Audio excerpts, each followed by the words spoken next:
अच्छा भाईजान, ये भाई कह रहे हैं कि यहाँ पाकिस्तान आना चाहते हैं, तो ये भाई आपको खुद बताएंगे कि पाकिस्तान में कौन सी टीम को अच्छा लगता है। जी भाई बताएं।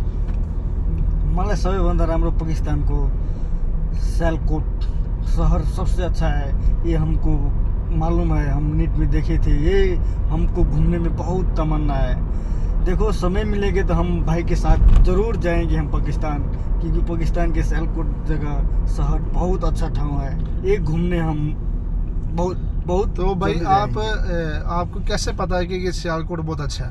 नहीं, हम नेट में देखे थे। नेट अच्छा, में देखे नेट में कि देखा, नेट बहुत- में, मोबाइल में। हाँ, मोबाइल में हम देखे थे। बहुत अच्छा ठाव लगा हमको नेट में देखने में, लेकिन बोले कि हम एक बार यहाँ पहुँच के खुद अपना आँख से देखूँ।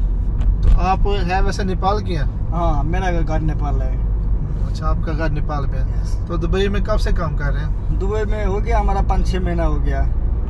हम अच्छा। नर्स के काम कर रहे हैं, हॉस्पिटल में है। तो अच्छा अच्छा, सही सही।